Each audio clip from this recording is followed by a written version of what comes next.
In last 30 years, there were three major floods which occurred in Raichur district, due to which people who resided near Tungabhadra river banks lost their houses. ಆಗಿನ ಕಾಲದ ಇವಾಗ 30 ವರ್ಷದ ಮ್ಯಾಗ ಬಂದಿತ್ತು ಹೊಳೆ. ಆವಾಗ್ಲದ್ದು ಐತ್ರಿ ಇದು. ನಾನು ಅದು ನೋಡ್ದೇಕೆ ಇದ್ದೀನಿ, ಮೊನ್ನೆ ಹೊಳೆ ನೋಡ್ದೇಕೆ ಇದ್ದೀನಿ, ಮತ್ತೆ ಚಿಕ್ಕ ಹೊಳೆ ನೋಡ್ದೇಕೆ ಇದ್ದೀನಿ, ಮತ್ತೆ ಬಂದಿದ್ದು ನೋಡ್ರಿ ಬರೀ ನೀರಿನಾಗ ಮುಳುಗಿ ಇದ್ದೀನಿ ರೀ ನಾವು. ಹುಟ್ಟಿದಾಗ್ಲದ್ದು ಅದೇ ಒಳಗ ಇದ್ದೀವಿ ರೀ ನಾವು.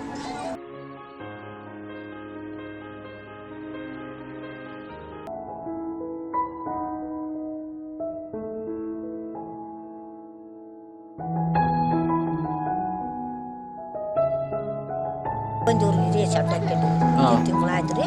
ಅಲ್ಲೇ ಇರೋದು ನಾವು, ಮನೆಗಳು ಇದಾವ್ರಿ ನೋಡಿ ಬಂದ್ರಿ. ನಾವು ಈ ವರ್ಷ ಅಲ್ಲೇ ಇದೀವಿ ನೋಡ್ರಿ ನಾವು. ಅವ್ರು ಏನಂತಾರ್ರಿ, ಪರಿಹಾರ ಹೆಚ್ಚಿಗೆಲ್ಲ ಇದಾರೆ ಅವರು, ಪರಿಹಾರ ಬರ್ತೈತಂತ ಇದಾರ ಅಂತಾರೆ ರೀ. ನಾವು ಪರಿಹಾರ ಹೆಚ್ಚಿಗೆಲ್ಲ ನೋಡ್ರಿ ನಮಗೆ ಮೀರ್ತಿ ಇವಾಗ ಬಂದು ತಾನ ಮಾಡ್ಕೊಂಡು ಅವು ಮಣ್ಣಿನ ಮನೆ ಮೊದಲು ಮನೆಗಳೆಲ್ಲ ಹೋಗ್ಬಿಟ್ಟವ್ರಿ. ಹೋದ ಮೇಲೆ ಮತ್ತೆ ಕಟ್ಟಿಸಿದ್ವಿ, ಮತ್ತೆ ಕಟ್ಟಿಸಿದ ಮೇಲೆ ಮತ್ತೆ ಬಿತ್ತು ರೀ, ಮತ್ತೆ ಬಿದ್ದ ಮೇಲೆ ಮತ್ತೆ ಕಟ್ಟಿಸಿವ್ರಿ ಆ ಮನೆಗಳು. 3 ತಂಡ್ರಿ ಅದು. In 2009, there were floods in Raichur district. This affected many villages in Raichur, out of which 19 villages saw the worst situation in Manvi taluk. It rained continuously for 6 days, due to which the houses which were built using mud were washed away as it rained for 6 days continuously and caused floods. ನಮ್ಮಂತ ಬಡವ್ರಿಗೆ ಯಪ್ಪ ನಮಗೇನು ಬೇಡ, ಇದ್ರಂಗೆ ಒಳಗ ನೀರು ಬಂದಿದ್ದು, ನೀರು ಬಂದ್ರೆ ಇದ್ರಂಗೆ ಹಿಡಿಯವು ಮಾಡ್ಕೊಂಡಾರ ಅವರು. ಹಿಡಿಯೋ ಮಾಡ್ಕೊಂಡ್ರೆ ನೀರಿನಾಗ ನಿಂದಿರ್ಸಿ ಇವಾಗ ಒಂದು 3 ವರ್ಷದ ಮುಂದೆ ನೀರು ಬಂದಿದ್ದು ನಿಂತ್ಕೊಂಡಿವಿ. ನಮಗೆ ಪರಿಹಾರ ಬೇಡ, ಇನ್ನೊಂದು ಬೇಡ, ನಮಗೆ ತಾನ ಹೋಗಿ ಇರೋಕೆ ಗೂಡು ಕೊಡ್ರಿ ಅಂತ ಕೇಳಿದ್ವಿ. ಹೊಸ ಮನೆಗಳು ಕೊಡ್ರಿ, ಕಟ್ಸಿಕೊಟ್ರಲ್ಲ ಸರ್ಕಾರ. ಅದು ಒಕ್ಕಂಬಕ್ಕೆ ನಾವು ಮಕ್ಕಳು ಮರಿ ಇದ್ದವರು ಹೋಗಿ ಒಕ್ಕಂಬಕ್ಕೆ ನಮಗೆ ಗೂಡು ಸಿಗಲ್ಲ ಅಂತಿದ್ರು. ಐದೇವರ ಮನೆಗಳು ಕಟ್ಸಿದ್ವಿ ಸರ್ಕಾರ ಕಡೆ, ಅದಕ್ಕೆ ಸಹಾಯ ಮಾಡ್ರಿ, ನಮ್ಗೆ ಏನು ಬೇಡ ಅಂತ ಕೇಳಿ ಅದು ಕೂಡ ಕೇಳ್ರಿ. Villages which were built under Asare scheme by Karnataka government in association with some CSR funds to provide free houses to the flood victims who lost their houses during the floods. These houses were built far away from the flood zone in a height area. ಅವತ್ತಿನ ಪರಿಸ್ಥಿತಿ ನೋಡಿದಪ್ಪ ಅಂದರೆ ನಾನಾ ಥರ ಜನ ಪಡಲಾರ್ದ ಪಾಡುಗಳನ್ನು ಕಷ್ಟಗಳನ್ನು ಪಟ್ಟು ಅಲ್ಲಿನ ಜನ ಹೊರಗೆ ಬಂದು, ಅದು ಚೀಕಲ್ಪುರಿ ಅನ್ನೋದು ಪ್ರಥಮದಲ್ಲಿ ಒಂದೇ ಗ್ರಾಮ, ಇವತ್ತು 4 ಗ್ರಾಮಗಳಾಗ್ಯಾವ ಸರ. ಶಿಫ್ಟಿಂಗ್ ಹಾಕ್ಯಂತ ಬಂದು 4ನೇ ಗ್ರಾಮ. ಈಗೇನು ಹೊಸ ಗ್ರಾಮ ಆಗ್ಯದ ಸಲ 4ನೇ ಗ್ರಾಮ ಸರ್ ಅದು. ಆ 4ನೇ ಗ್ರಾಮಕ್ಕೆ ಇವತ್ತಿನವರೆಗೆ ಕಟ್ಸಿದ್ರು ಸರ್, ಮನೆಗಳು ಕಟ್ಸಿದ್ರು ಚೆನ್ನಾಗಿದ್ದು ಮನೆಗಳು. ಅವತ್ತೇ ಅಕ್ಪತ್ರ ಕೊಟ್ಟಿದ್ರೆ ಇವತ್ತು ಅವ್ರವ್ರ ಕುಟುಂಬಗಳು ಹೋಗಿ ಅದನ್ನು ವಾಸ ಮಾಡೋಂಥ ವ್ಯವಸ್ಥೆ ಇತ್ತು ಸರ್. ಅದು ಎಲ್ಲ ಥರನೂ ಸೌಲಭ್ಯಗಳನ್ನು ಇತ್ತು ಸರ್ ಅಲ್ಲಿ. ಇವತ್ತು ಒಂದು ನೋಡೋಕೆ ಒಂದು ವಿದ್ಯುತ್ ತಂತಿಗೂ ಇಲ್ಲ sir. In Raichur district, after floods, with the help of some corporate companies, government bought the land and gave 1 lakh to build each houses. 7,500 houses were built in Raichur, out of which 3,308 houses are still vacant. In Chikalparvi village alone, government had built 550 houses, out of which not even a single house has been distributed to the people. Today, the condition of these houses has turned out to be very bad. It's so worse that even if it is distributed today, no one can live in these houses. ಇಲ್ಲ sir, ಯಾವ ಕಂದಾಯ ಅಧಿಕಾರಿಗಳು ನೋಡ್ತಾ ಇಲ್ಲ sir. ಅಲ್ಲಿ ಅದೇನಂದ್ರೆ ಅಲ್ಲಿರೋ ಗ್ರಾಮ ಲೆಕ್ಕಾಧಿಕಾರಿ ಆಗಿರ್ಬೋದು, ವಾಲೇಕರ ಆಗಿರ್ಬೋದು, ತಹಸೀಲ್ದಾರ್ ಆಗಿರ್ಬೋದು, ಗಿರ್ದವರ್ ಆಗಿರ್ಬೋದು, ಹೋಗಿ ನೋಡಿ ಅದ್ರ ಮೇಲೆ ಯಾರು ಕ್ರಮ ತೊಗೊಂಡ್ರೆ ಸರ್ ಅದು ಹೆಂಗಿರ್ಬೇಕು ಹಂಗೆ ಇರ್ತದೆ ಸರ್. ಅದು 550 ಮನೆಗಳನ್ನು ಕಟ್ಟಿ ಖಾಲಿಯಾಗ್ಯಾವ ನೋಡಿ ಸರ್. 550 ಮನೆಗಳನ್ನು ಕಟ್ಟ್ಯಾರ ಸರ್, ಕಚ್ಚಿ ಆಳು ಬಿದ್ದಾವೆ ಸರ್ ಮನೆಗಳು. ಯಾರಿಗೂ ಹಕ್ಕುಪತ್ರ ಕೊಡಲಿಲ್ಲ. People here said due to lack of basic facilities like road, water and electricity, they are not ready to shift. ನೀರು, ಶೌಚಾಲಯ, ರಸ್ತೆ, ವಿದ್ಯುತ್ ಸಂಪರ್ಕ ಯಾವುದೂ ಇಲ್ಲ. ಮೂಲಭೂತ ಸೌಕರ್ಯಗಳಿಲ್ಲ ಅಂದರೆ ಜನ ಇಲ್ಲಿ ಹೋಗ್ತಾರೆ. ಮೂಲಭೂತ ಸೌಕರ್ಯಗಳಿದ್ದರೂ ಜನ ಹೋಗ್ತಾರೆ.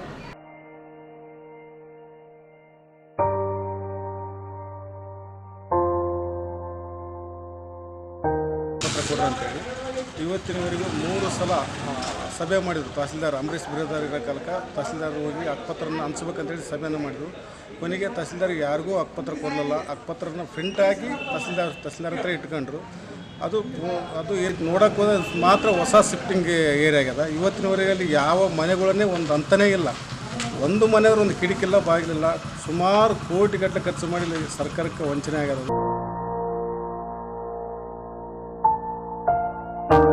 We are left with another 9 villages which are supposed to be shifted to the new locations.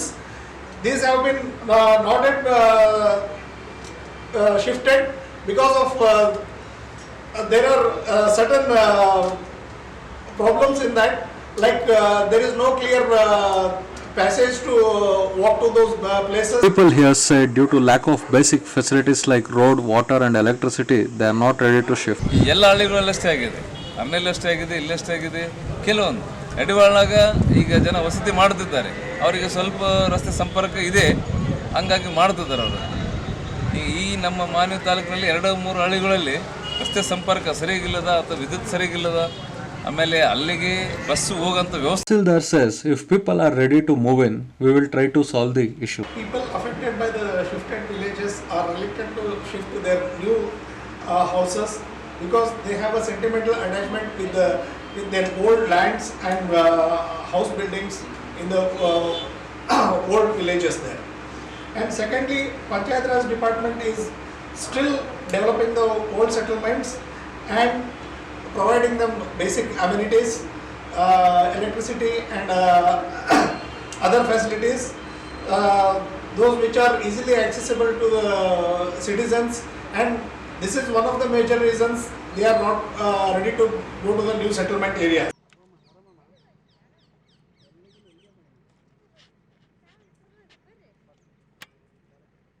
ಆಯಾ ಒಂದು ನಿರ್ದಿಷ್ಟವಾದ ಫಲಾನುಭವಿಗಳಿಗೆ ಹಂಚಿಕೆ ಮಾಡಿ ಅವರನ್ನು ಸೂಕ್ತವಾಗಿ ಆ ಜಾಗದಲ್ಲಿ ಸೇರಿಸುವುದೇ ಸರ್ಕಾರದ ಕ್ರಮ. ಆದರೂ ನಮ್ಮ ಬೇಡಿಕೆ. Houses were built according to the survey numbers given by the Panchayat. In Chikalparvi village, houses then were 550 and Shift village had that number of houses. But today, people are fighting to get houses to every individual in the village. To issue the new Hakupatras in order to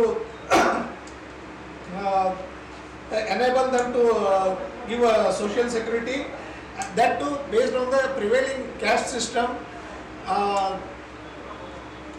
as a colony to the particular caste, which is not advisable and not feasible by the government.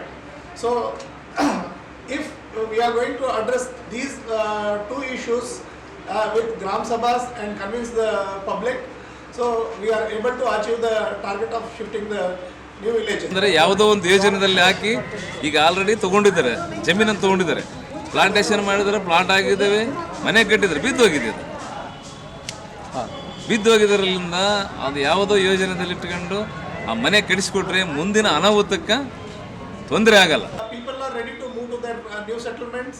We will take up case with the government in order to get the houses repaired.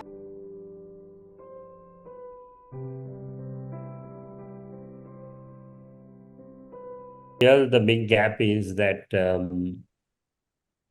that the local authorities, the urban development authority or the housing board or the municipality, they need to engage the community better. And they need to talk to them and understand what are the problems that they are outlining.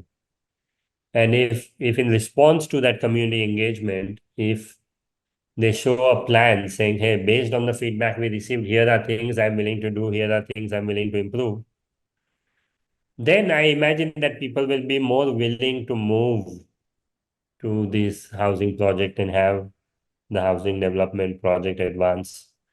ನಮಗೆ ಮನೆ ಅಂತ ಕಟ್ಸಿಕೊಡ್ಲ ನನಗೆ ಇಲ್ಲ ಇದು ಕಟ್ಟಿದ ಮನೆ ನಡೆಯಗಲ್ರಿ ಹೇಳ್ರಿ ಊರಾಗ ನಡೆಯಗಲ್ರಿ, ನೀನು ತಲೆ ಕಟ್ಸ್ಕೊಂಡು ಕೂಡ ನಡೆಯಗಲ್ರಿ.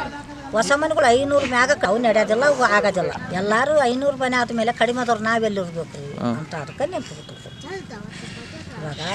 ಇವಾಗ ಅರ್ಧ ಮಂದಿಗೆ ಆತವ್ರಿ, ಅರ್ಧ ಮಂದಿಗೆಲ್ಲ ಅವ್ರಿಗೆ ತ್ರಾಸಲ್ಲ. ತಗೊಂಡವ್ರು ನೋಗ್ತವ್ರಿ, ತಗೊಳ್ದವ್ರು ಅವರು ಇರಲ್ಲ, ತ್ರಾಸ ಆಗ್ತೈತಿ. ಅವ್ರ ಮನಸ್ಸುಗಳು ನಂದ್ಕಂತಾವ. ಇರಂಗಿದ್ರೆ ಎಲ್ಲರಿಗೂ ಕೊಡಬೇಕು, ಇಲ್ಲದ್ರೆ ಹಂಗ ಇರಲ್ಲ ಅಂತ ಏನು ಮಾತಾಡ್ಬೇಕು ಬಿಡ್ರಿ. ಸಸ್ತರು